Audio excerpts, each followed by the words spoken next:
Gosto muito do que estás a ouvir. A propósito, desculpa lá estar a interromper, mas já és cliente Iberdrola? Como não? Então tens de ouvir antes isto. Quem fica na Iberdrola ganha mais. Descontos, vantagens, ofertas e só por aderir ganha 100 euros. Se a poupança e a energia verde também são música para os teus ouvidos, liga 800 500 500. Iberdrola.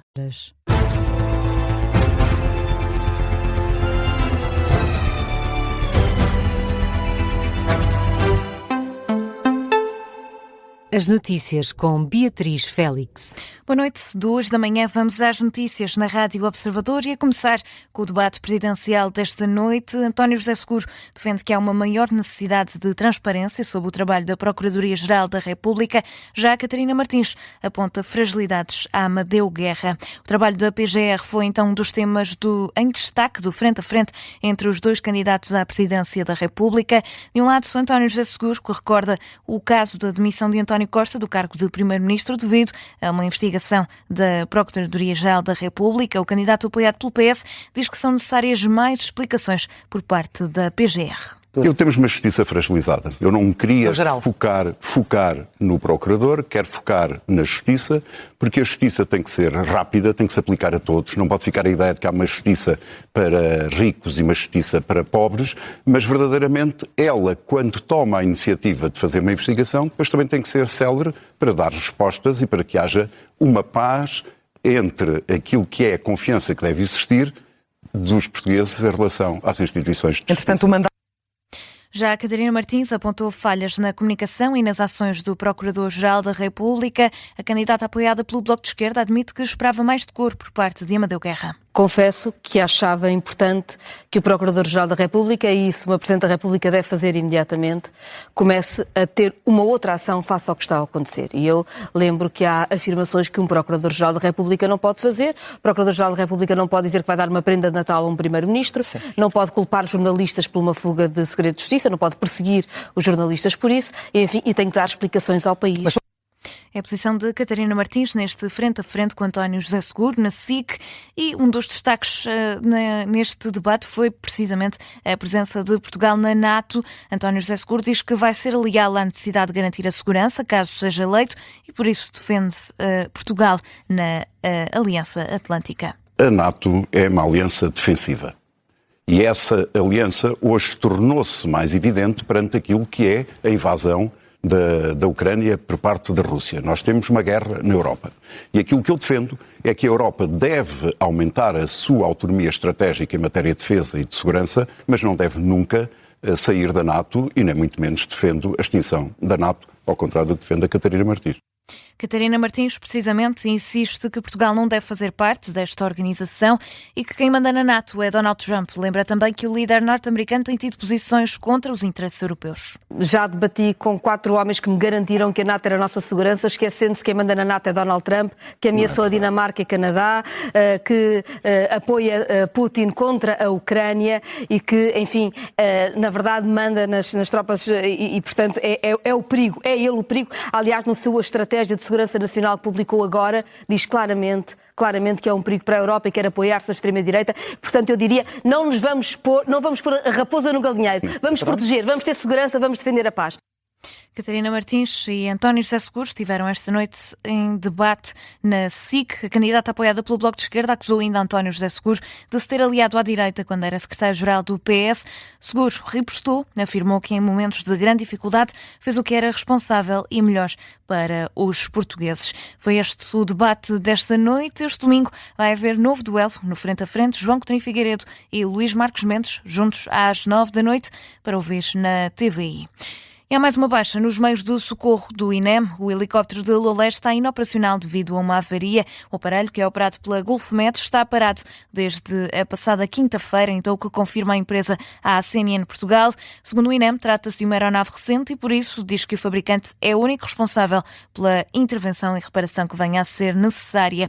O Instituto Nacional de Emergência Médica garante que está a acompanhar a situação e exigiu também ao operador a adoção imediata de medidas para assegurar o restabelecimento da operacionalidade no mais curto espaço de tempo, mesmo que ainda sem qualquer tipo de previsão. Ainda assim, o INEM garante ainda que vai aplicar à empresa operadora, a Gulfmed, as penalidades previstas no contrato referentes à indisponibilidade dos aparelhos e que podem chegar aos 180 mil euros por dia. Luís Montenegro quer que o salário mínimo chegue aos 1.600 euros, uma revisão em alta por parte do Primeiro-Ministro, um dia depois de ter falado em valores mais baixos. No encerramento do 10º Congresso Nacional dos Autarcas Sociais-Democratas, no Porto, Luís Montenegro diz que pretende ainda um salário médio de 3.000 euros em Portugal. O Primeiro-Ministro sublinha ainda a ambição no crescimento económico, com uma subida bem acima dos 2%.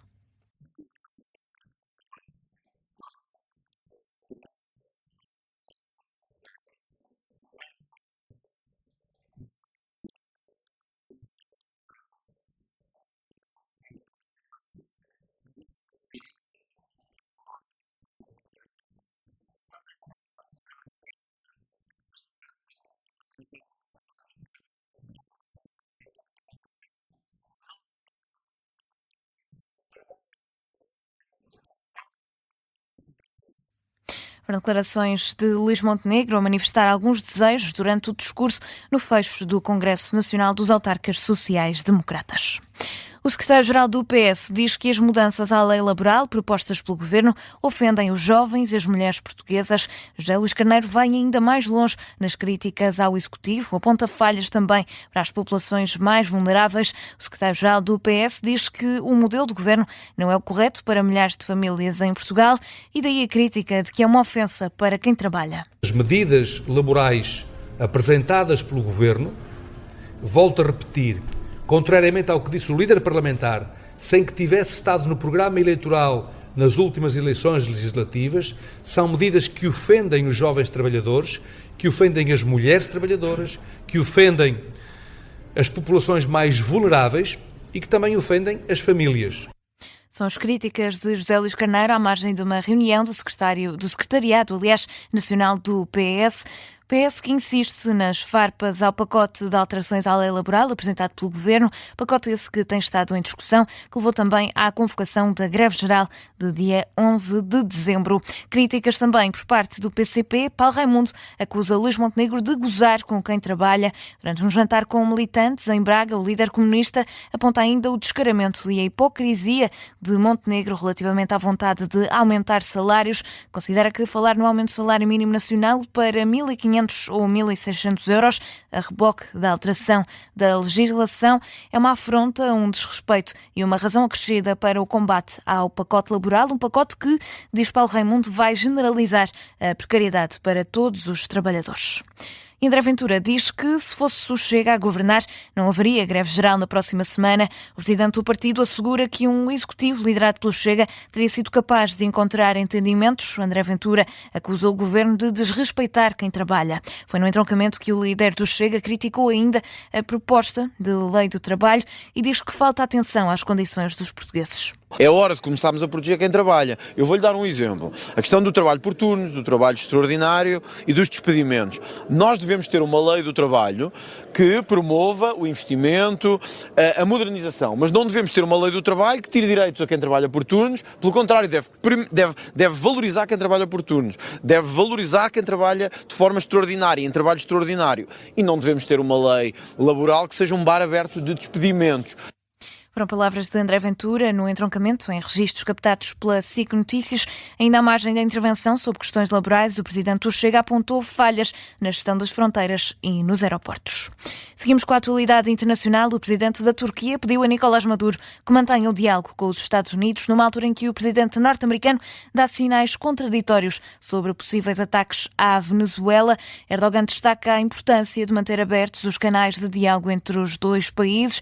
É então o que sai de uma conversa telefónica entre os dois líderes. O presidente turco, citado pela AFP, terá ainda expressado esperança sobre um acalmar da tensão entre os dois países. Desde setembro, que os Estados Unidos mantêm um destacamento naval e aéreo em águas das Caraíbas, próximas da Venezuela. As tropas norte-americanas estão em estado de prontidão com o pretexto de combater o tráfico de droga e Donald Trump já chegou a admitir ataques terrestres no território venezuelano.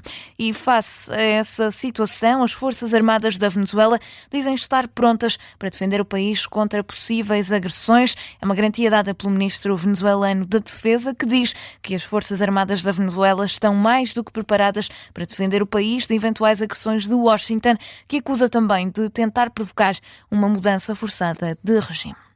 Em Gaza, o Hamas disse estar pronto para entregar as armas desde que as forças de Israel se retirem do terreno. Ainda assim, o grupo extremista deixa claro que apenas o fará se for para entregar as armas a uma autoridade palestiniana que governe a faixa de Gaza e sublinha que a entrega das armas precisa de uma retirada total de Israel. Esta aqui é uma informação dada à AFP por um dos líderes do Hamas, que assegura que o grupo apenas está armado para se defender da ocupação e agressão israelita. O grupo lembra ainda que está a favor da entrada de forças da ONU como forças de separação entre a faixa de Gaza e Israel, mas ressalvam que é preciso respeitar o cessar-fogo.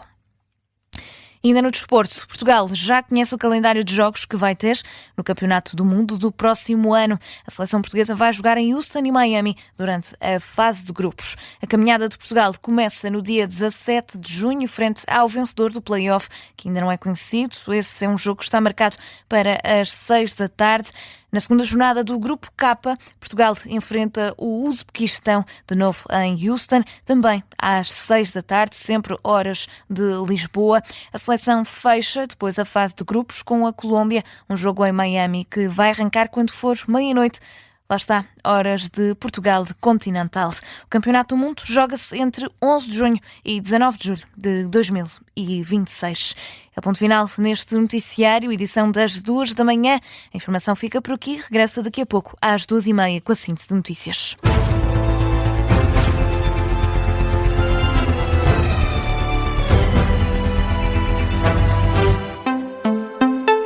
Gosto muito do que estás a ouvir. A propósito, desculpa lá estar a interromper, mas já és cliente Iberdrola? Como não? Então tens de ouvir antes isto. Quem fica na Iberdrola ganha mais. Descontos, vantagens, ofertas e só por aderir ganha 100 euros. Se a poupança e a energia verde também são música para os teus ouvidos, liga 800 500 500. Iberdrola.